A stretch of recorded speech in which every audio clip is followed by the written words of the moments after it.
जय हिंद बच्चों। कैसे हैं आप सब? आशा करती हूँ आप लोग खूब स्वस्थ हैं, मस्त हैं और अपनी पढ़ाई में सब लोग व्यस्त हैं बच्चों।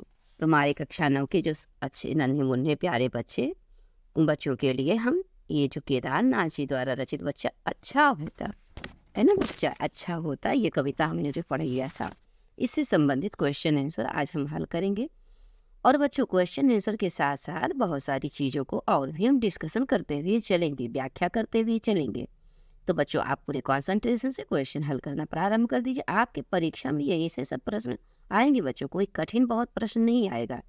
जैसे आपका पाठ है तो आप पाठ में से ही किसी मान लीजिए केदारनाथ जी हैं, अब इनके जन्म या इनके जन्म स्थान के बारे में पूछ लिया, या केदारनाथ जी की रचनाओं के बारे में 1 नंबर का पूछ लिया, या बच्चों जो इन्होंने कविता लिखा अच्छा होता, इससे रिलेटिव कोई क्वेश्चन पूछेंगे।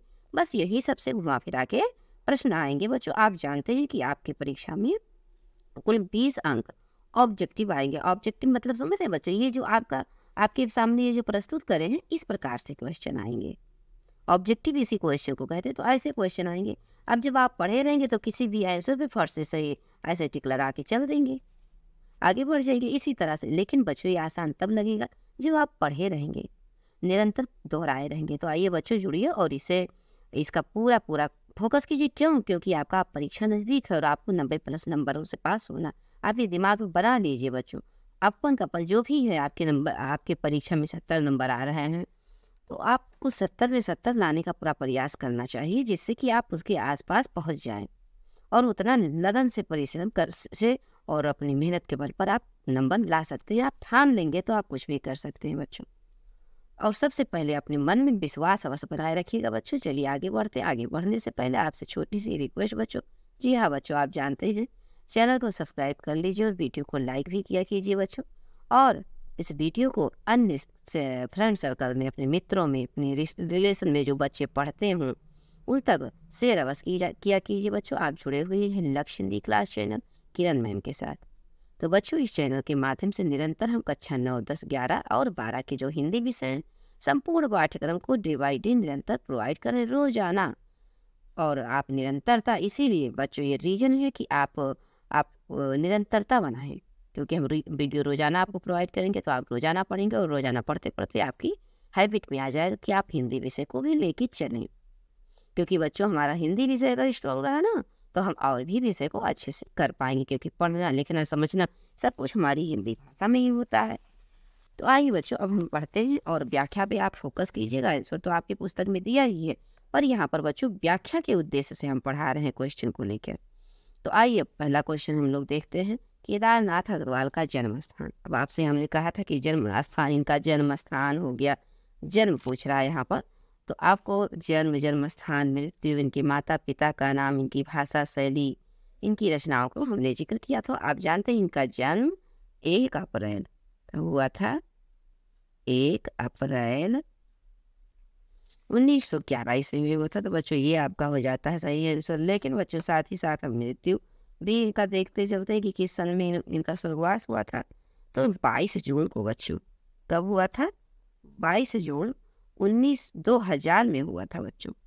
2000, हमने आपको बताया था कि 2000 में इनकी मृत्यु हुई थी। चलिए अब जन्म स्थान से रिलेटिव क्वेश्चन पूछ लिए। ऐसे ही क्वेश्चन बनेंगे, कोई बहुत कठिन क्वेश्चन नहीं बनेंगे बच्चों, लेकिन पढ़े रहेंगे तभी वो आसान भी लगेगा। बताइए बच्चों, प्रयागराज में, काशी में, बांदा कमासीन में या फिर मथुरा में बच्चों? तो हमने बताया था कि बांदा कमासीन में हुआ था, ये जो कि उत्तर प्रदेश में बांदा जिला में है, ये बुंदेलखंड क्षेत्र में पड़ता है। तो अब आइए बच्चों आगे बढ़ते हैं हम लोग। केदारनाथ अग्रवाल का निधन पूछ लिया। लगातार यही सारी चीज़ें, जन्म मृत्यु हमने आपको अभी अभी जिक्र किया है कि इनका जो निधन है बच्चों 22 जून सन 2000 में ईस्वी में हुआ था। कब हुआ था? तो 22 जून। अब आइए बच्चों आगे बढ़ते हैं, इनके बारे में और हम डिटेल जानेंगे। कि अब यहाँ पर देखिए, अच्छा क्वेश्चन पूछ लिया। तो फूल नहीं रंग बोलते हैं नामक काव्य का प्रकाशन कब हुआ था? आप कठिन क्वेश्चन पूछ लिया बच्चों। फूल नहीं रंग बोलते हैं, ये जिक्र हमने आपसे खूब डिटेल में समझाया था बच्चों कि हर एक अलग अलग इनको कौन कौन सा पुरस्कार मिला था। तो अभी आपसे क्वेश्चन पूछा जा रहा है कि फूल नहीं रंग बोलते हैं, तो इसका आंसर बच्चों कब होगा, तो हमने आपको बताया था कि 1973 में इसका प्रकाशन हुआ था। कब हुआ था? 1973 में। तो क्वेश्चन आपका आंसर नंबर क्या हो जाएगा? पा हो जाएगा।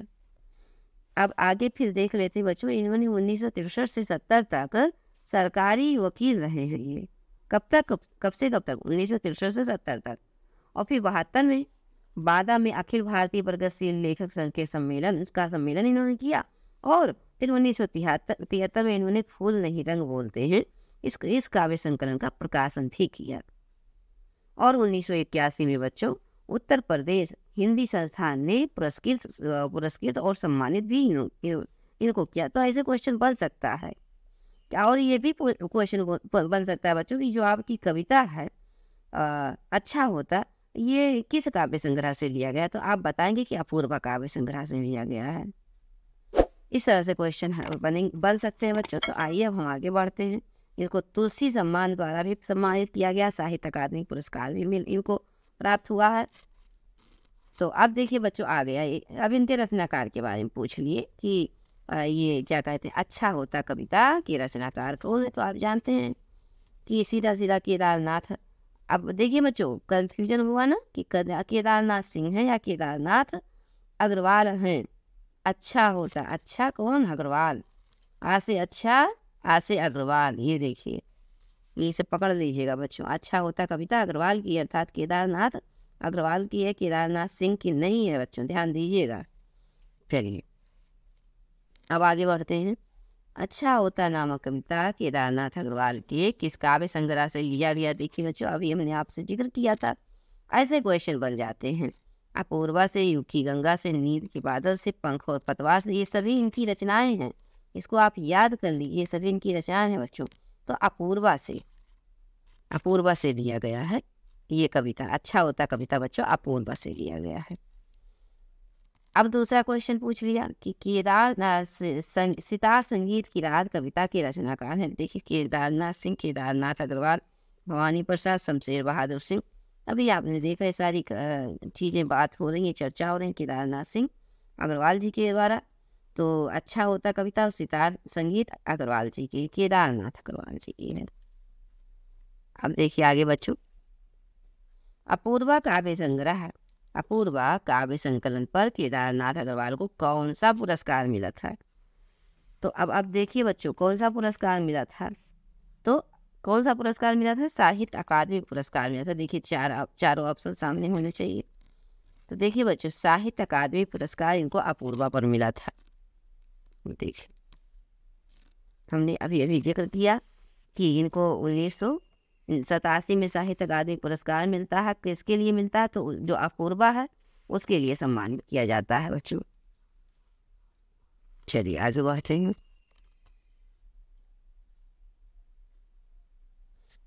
क्वेश्चन नंबर 9 की ओर पूरे ध्यान से बने रहिए बच्चों, ध्यान से देखिए क्योंकि आपकी परीक्षा बहुत नज़दीक है। अभी 2-3 महीना पढ़ लीजिए, फिर 1-2 महीना आराम कर लीजिएगा खूब, उसके बाद फिर मन लगा के फिर जुड़ जाइएगा।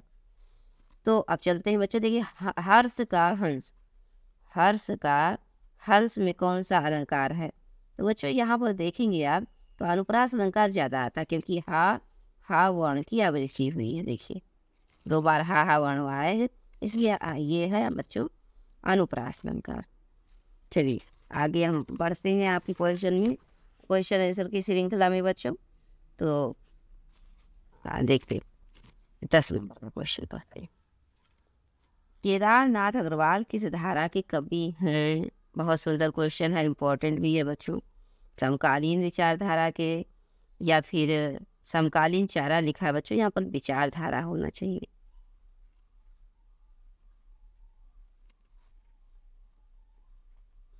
देखिए विचारधारा के किस धारा के? तो समकालीन विचारधारा के हैं, प्रगतवादी काव्यधारा के हैं, प्रयोगवादी काव्यधारा के हैं या छायावादी काव्यधारा के हैं।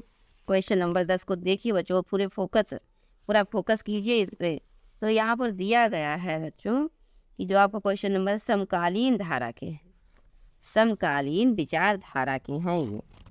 आप यहाँ धारा भी लिख सकते हैं, विचारधारा भी लिख सकते हैं। पहले थोड़ा सा फिर से यहाँ और साफ से लिख दें क्योंकि यही आपका आंसर है बच्चों। यहाँ पर धारा, चारा ना होकर धारा होगा। चलिए, तो ये किसके हैं? तो समकालीन विचारधारा के हैं। अब आइए आगे बढ़ते हैं क्वेश्चन नंबर 11 की ओर। और इसमें देखिए बच्चों, केदारनाथ अग्रवाल को सोवियत लैंड नेहरू सम्मान किस रचना पर मिला था? तो ये सारी चीज़ें आपको मिलेंगी अगर आप पढ़ेंगे जीवन परिचय। हमारे जो नए बच्चे हैं जिन्होंने जीवन परिचय को नहीं पढ़ा है वो अवश्य पढ़ लीजिए बच्चों। इसका लिंक हम इस वीडियो में प्रोवाइड कर देंगे आपको। तो यहाँ पर क्या कह रहे हैं, केदारनाथ अग्रवाल को सोवियत लैंड नेहरू सम्मान किस रचना पर प्राप्त हुआ था बच्चों? तो ये जो फूल नहीं रंग बोलते हैं इसी पर मिला था बच्चों। अपूर्वा से तो आपकी कविता है, आप जानते हैं, ये अपूर्वा से जो अच्छा होता है आपका कविता है वो लिया गया है। अब देखिए बच्चों, अब ऐसे भी क्वेश्चन आएंगे, प्रार्थी शब्द का विलोम बताइए। सबसे पहले बच्चों आप समझ लीजिए कि प्रार्थी क्या है। प्रार्थी वो होता है जो पर अर्थ, मतलब पर माने दूसरों का, अर्थ मतलब हित चाहने वाला, अर्थी मतलब हित चाहने वाला, दूसरों का हित चाहने वाला प्रार्थी कहलाता है। हमने आपको बताया भी था और समझाया भी था कि एक वाक्य में भी आ सकता है, लिखा रहेगा कि दूसरों का हित चाहने वाला के लिए एक शब्द क्या होगा, तो आप बताएंगे प्रार्थी होगा। अब यहाँ क्वेश्चन नंबर 12 पे हम लोग देखते हैं बच्चों, तो यहाँ पर क्या है, प्रार्थी का अर्थ क्या होगा? पहले ऑप्शन को अच्छे से पढ़ लीजिए। सच्चा होगा, स्वार्थी होगा, कृतज्ञ होगा या कृतज्ञ होगा बच्चों? सच्चा, अच्छा व्यक्ति, स्वार्थी मतलब अपना स्वार्थ सिद्ध करने वाला, और यहाँ कृतज्ञ नहीं, कृतज्ञ नहीं होगा बच्चों, यहाँ पर कृतज्ञ होगा। ये देखिए ऐसे लिखा रहता है। कृतज्ञ माने कि एहसान मानने वाला, और कृतज्ञ माने एहसान नहीं माने। जैसे आपने किसी के लिए कुछ कर दिया तो वो आपको समझे, माने, मतलब अपने मन में वो प्रेम रखे, भाव रखे कि हाँ ये हमारे बहुत काम आए। और कृतज्ञ माने कि आप किसी के लिए कुछ भी कर दें तो उसका कोई मतलब नहीं। तो प्रार्थी का अर्थ ये हो गया बच्चों कृतज्ञ, दूसरों का हित चाहने वाला, मानने वाला, दूसरों का हित मानने वाला, दूसरों का हित चाहने वाला, कृतज्ञ। अब ये बच्चों आपका लास्ट क्वेश्चन था। हमें विश्वास है चीज़ें आप समझ पा रहे हैं। इसको अवश्य पढ़िए, बार बार पढ़िए, ध्यान दीजिए और इसको शेयर भी कीजिए, अन्य बच्चे भी इसको समझें। क्योंकि बच्चों कोई भी चीज़ जब हम जितनी बार बार सुनते हैं उससे रिलेटिव चीज़ें बार बार दिमाग में क्वेश्चन आते हैं तो हमारे दिमाग में चीज़ें बनी रहती हैं। और बच्चों ये जो केदारनाथ अग्रवाल का जीवन परिचय है, इससे रिलेटिव ये फ्लो चार्ट आप ऐसे बना लीजिएगा। छोटा सा बना के हम आपको बता रहे जन्म, जन्म स्थान, पिता का नाम, भाषा शैली, रचनाएं, फिर मृत्यु। इस तरह से आप चीज़ों को लिख देंगे बच्चों तो फिर आपको पूरा नंबर मिलेगा। और नहीं तो इस तरह जैसे ऑब्जेक्टिव क्वेश्चन आया है उस तरह से तो क्वेश्चन आपके बनेंगे ही। तो चलिए बच्चों, अब आपको मिलते हैं नेक्स्ट क्लास में नेक्स्ट लेसन के साथ। अभी आपने पढ़ा केदारनाथ के अग्रवाल जी के द्वारा अच्छा होता। अब आगे आप पढ़ेंगे बच्चों, ये आपका अध्याय लेसन नंबर 11 था।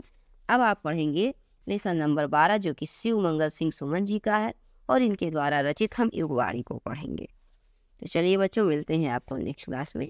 चलते चलते छोटी सी रिक्वेस्ट, जी हाँ बच्चों ध्यान रखिएगा, चैनल को आप सब्सक्राइब कर लीजिए, वीडियो को लाइक भी किया कीजिए बच्चों, और अपने फ्रेंड सर्कल में इसे शेयर करने का पूरा प्रयास करें।